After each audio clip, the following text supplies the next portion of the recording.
And DJ, we're here to talk about Martinsville.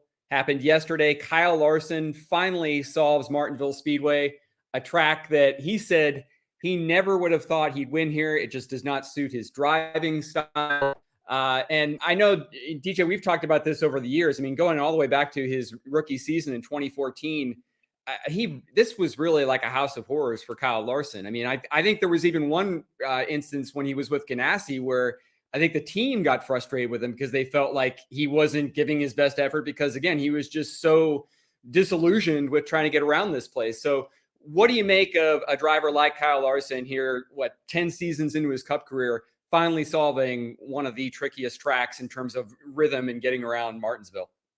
Kudos to him, because many of us did never figure it out, no matter how long our careers were. But it is such a different racetrack, and the technicalities of driving there and doing well are so different than anything that someone like Kyle Larson grew up doing, because he didn't run this type of track in stock cars. Even if it's late model cars, that's not something that he was privy to as to what to do. And with the lack of being able to go to tracks and test, Jeff Gordon will admit that Martinsville was something that he couldn't adapt to quickly, and it was a test session there many years ago that it finally came to him what he needed, and he was able to get his cars to do that all the time, regardless of when they changed, and knowing exactly what he needed to do to make the most and maximize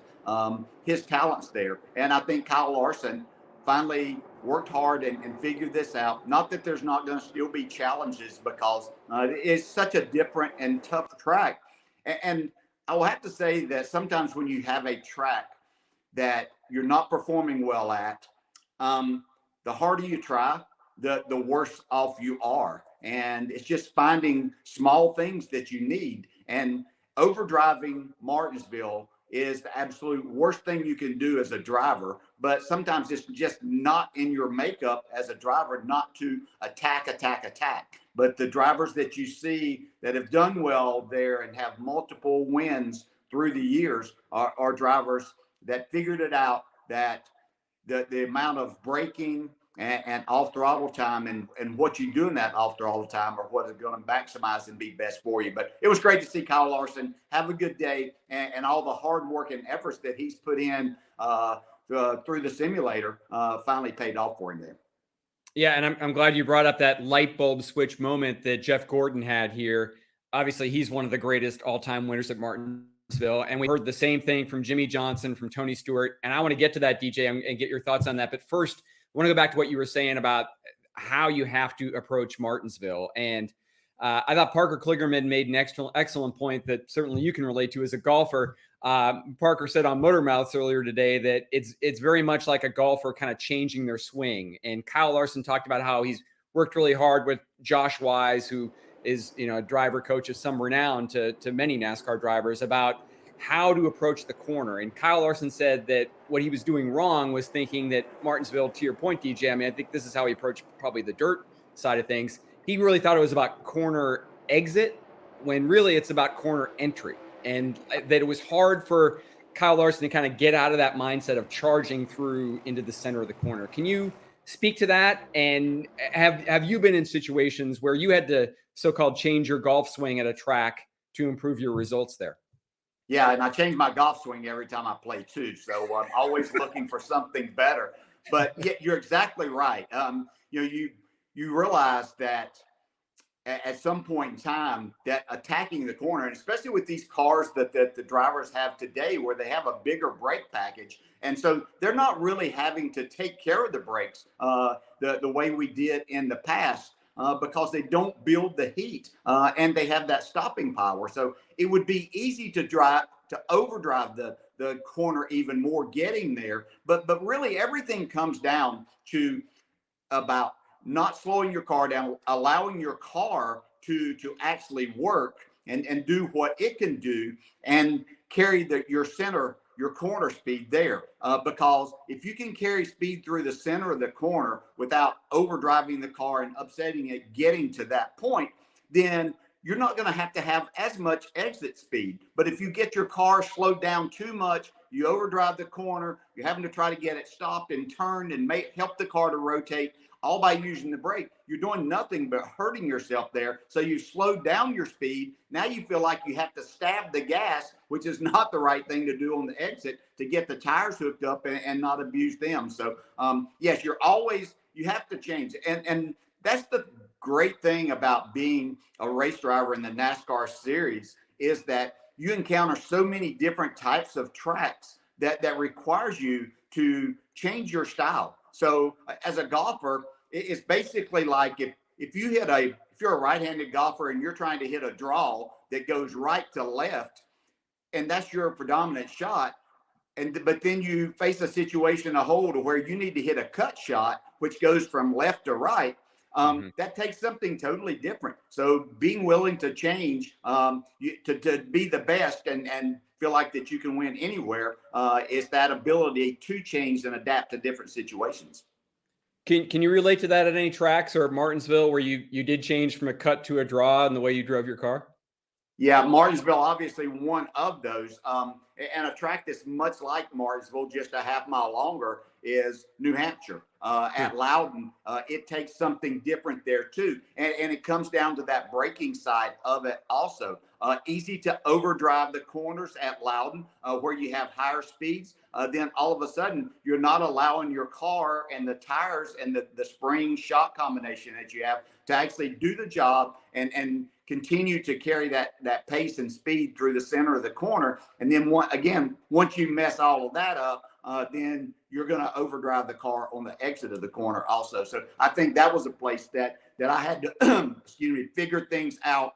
And it took me a while to be able to do that. And it's crazy that I actually think the two places, Martinsville and Loudon, gave me as much problem in a cup car as anywhere else. And I actually believe I ended up winning my only race at both of those tracks in the same year. So just a magical year in 2001 that everything came together.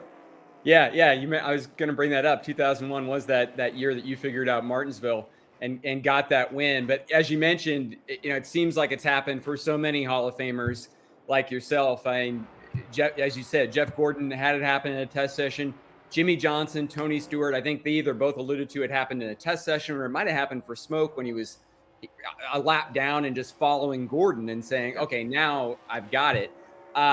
When you talk about those light bulb switch moments that drivers have, I mean, there's three of the, probably the top 10 winners in Martinsville history, and they didn't know how to get around this place at first, DJ. Like, what is it about this track that has that light bulb switch moment? Is it just that it's a rhythm place where it's not really about momentum, it's just about marks? And is it just that simple?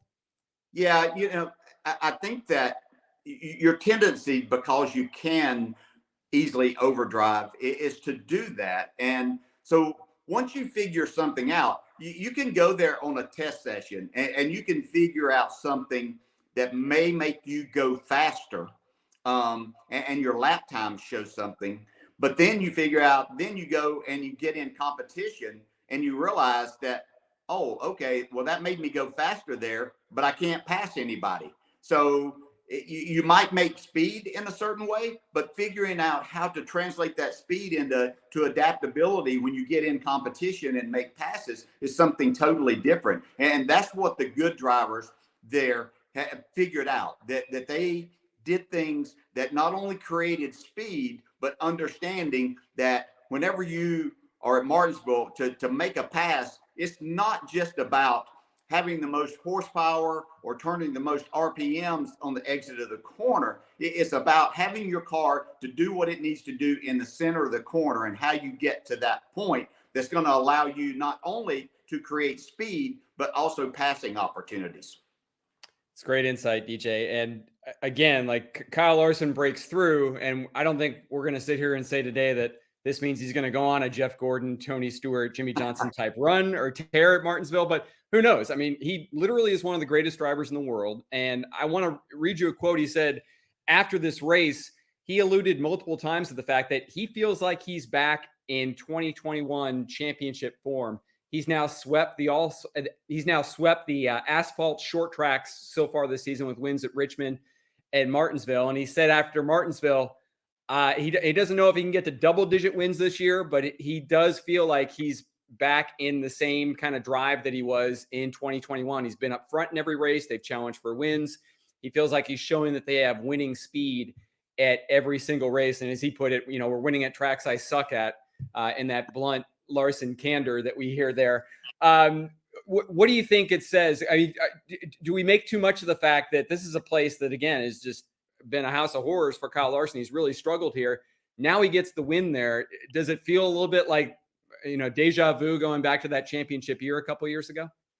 That's all bad news for the competition. That's all I can say, because the one thing that I noticed last year, and you could kind of tell it in his voice and his demeanor, the beginning of this year, before he started winning, that this wasn't just the Kyle Larson that we saw have so much confidence in his abilities. I think it was taking its toll on him that, so much last year with this new car, he just didn't seem to be as comfortable and as confident in his abilities. And anytime that you have a little bit of doubt in your mind as a driver, that's going to show up on the racetrack. And now we're hearing and seeing the Kyle Larson that we saw and came to know as that champion, and the season that he put forth there. I don't know that we're going to get to that point, but he has certainly been upfront,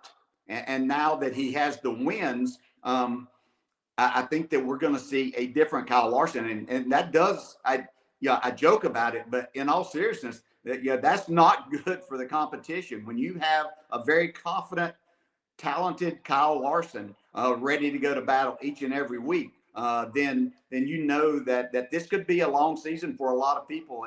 And if there's anywhere else that he has to solve right now, and I don't know that he's all that worried about it because it's such different racing, but you look at Daytona and Talladega are probably his nemesis right now. But they don't really factor into the playoffs, so I don't think he's that concerned about it. Hi, I'm Parker Kligerman. For more access like this from Pit Road, be sure to click and subscribe to the Motorsports on NBC YouTube channel.